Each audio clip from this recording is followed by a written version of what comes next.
Hello, I'm Sam from Jessup Says. The focus of my channel is to share and educate on how to buy less, buy better. It's not necessarily about buying less things, it's about buying something that fits its purpose perfectly and serves you for as long as possible. So I'm a father now, and what that's meant is that my fascination with functional clothing has been turned up to 11. Now every time I put something on, I want to know that I don't have to think, not for a second, if it's going to be appropriate, because I honestly don't know what I will be doing, or when, or what I'll need to be carrying, or holding, or walking through, or over, or under. It's a fairly wild ride, as I'm sure many of you know. And I really want my clothing to be a part of that fun ride. A fun part of that ride. Luckily, pretty much all of the clothing that I own these days is built to last and designed to withstand a fairly rough lifestyle. So I'm pretty much sorted on that front. Well, pretty much. Today, I wanted to talk to you about my newest pair of boots, a boot that I've worn literally every single day since the day before the child arrived till, well, not today, but until when I was writing this article a few weeks ago. Today, we are going to talk about the much hyped, the much loved, the absolutely iconic Alden Indy boot.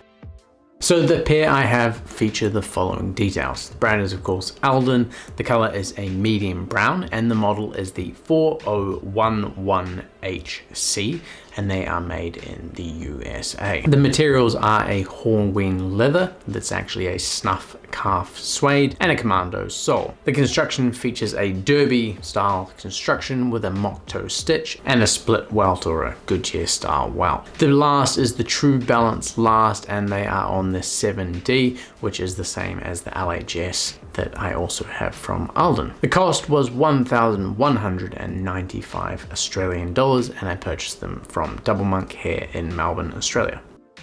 The Alden mock toe stitch boot, known by various names, various numbers, usually starting with a 40, and is often referred to as the Indy boot. The Indy was originally created as an orthopedic work boot, and their popularity has much to do with their comfort and the longevity that they provided. The 405 Indy work boot is one of the most popular and iconic styles. It's the true Indy boot. It was nicknamed the Indy after Harrison Ford famously wore the boots in the Indiana Jones films, and they remain an American icon to this day. The 405 is made from a calf leather with a full Goodyear welt and a neo-cork outsole. Very much the boots you'd want to wear if you were an intrepid explorer with a good sense of wanting to protect your feet. Though honestly, the flat neo-cork sole always seemed like a bit not the perfect choice and not the perfect way to spec a boot that you want to do it all with. Especially if I had to do something like make my way through an ancient deserted cave with tunnel system and maybe some puddles. I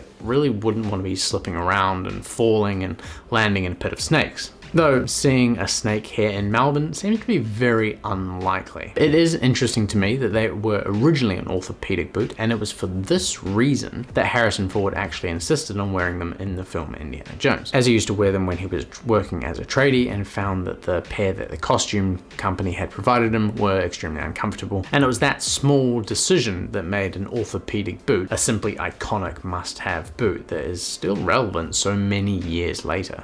So it's all about the fit, so let's talk about that fit. Now, I wasn't exaggerating when I said that I've worn these every day since the baby was born. To be specific, I wore them for probably 17 or 18 days in a row, doing various random crazy things that anyone as a brand new parent might expect to be doing in those first few weeks of having a newborn. And they're seriously random things. Luckily, it's been sort of cold here, so these boots have been an absolute godsend. And I've been absolutely loving wearing them. But that's not about the fit, and the reason why I've worn these so much for that time is that the fit of these is absolutely incredible. They literally had zero break-in period. Now, I can't explain it. I've got other boots, other expensive boots and shoes, and they all fit really, really well, and the materials are not any worse or any better necessarily than this Alden boot, but all of them have had some kind of break-in period, and these just simply have not. When these boots are not on your feet and you look down at them or look up at them, they do have a really weird banana shape to them, which might be hard to see at first, but when you notice it, it's kind of hard not to notice it anymore, but not when they're on the foot, just when you're looking at the bottom of the boot. It's also a fairly wide looking boot. It's not slim and sexy looking, but when it's on the foot, it is a really good looking boot, and in my mind, a slim and sexy looking boot. That's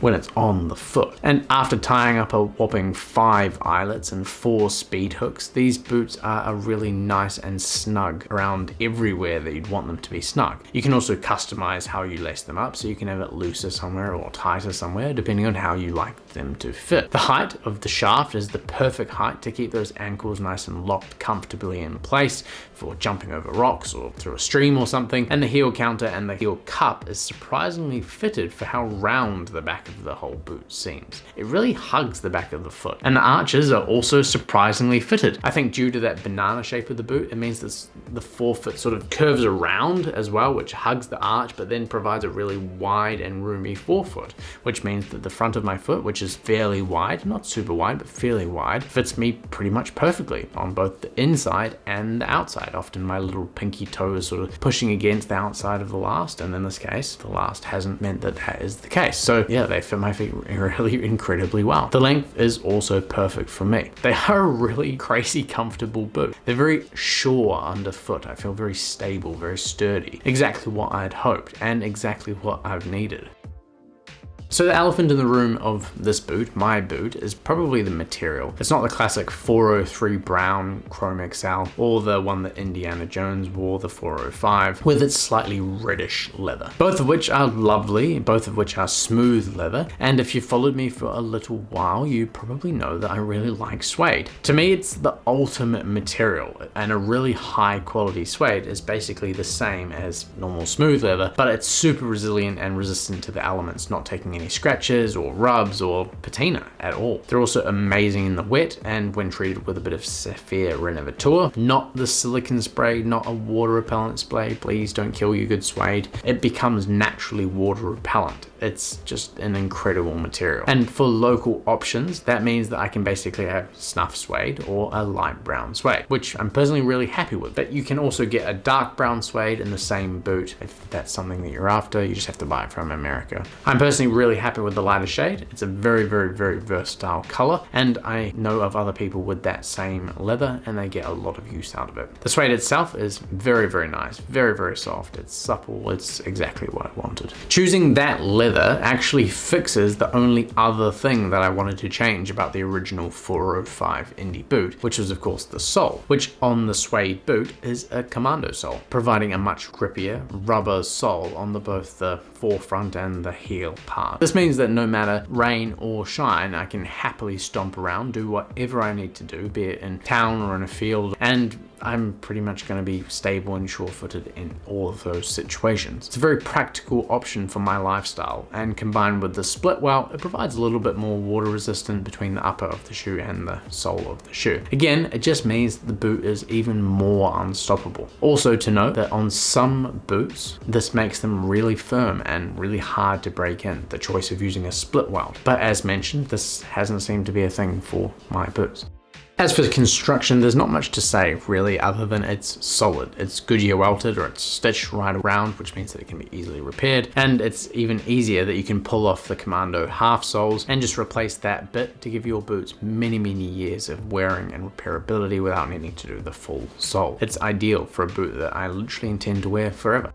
And finally, let's talk about the dad fits that I have recently had accompany my boots. I've actually made an effort to wear pretty much all of my autumn cold appropriate trousers, bar a couple, just to see how I enjoy them. And at this stage, I've not found a way that I don't like to wear these boots. But let's just talk about my favorite too. Start off with a classic dad fit, the t-shirt, jeans and work shirt, maybe a rugby if you want it, but let's just exclude it here. This is your everyday outfit. It does everything, goes everywhere. It is the dad fit. Maybe add the vest over for more warmth and more pockets, or a rugby like I said, but ultimately this is the basis of a fantastic outfit. And in my opinion, the boots here look amazing. They look really at home, they look rugged and cool. I just really like this look, and I've been really enjoying wearing it. And my second absolutely iconic beige boy fit, which due to being a little bit colder here, has recently consisted of my beige KN01 knit, my chinos and these boots. Add a cap and the vest for the pockets and the head protection. It's an absolutely killer fit in my humble opinion, and another one that I've really enjoyed wearing. And there you have it, folks, the iconic Alden Indy boot, which has been an absolute game changer for this new dad's wardrobe. With their unbeatable comfort, their rugged construction, and their very versatile style, these boots have seamlessly transitioned from adventurous romps to casual dad fit. Whether I'm tackling an ancient cave tunnel or just lounging around in my beige boy ensemble, the Alden Indies have proved themselves to be the ultimate footwear companion. So if you are in the market for a pair of boots that can keep up with your ever-changing lifestyle as a new dad may be, or just a dad in general, do yourself a favor and cop these bad boys. Your feet will thank you later. Anyway, thanks very much for watching. Links in the description as always. Look forward to seeing you guys in the next one. Cheers.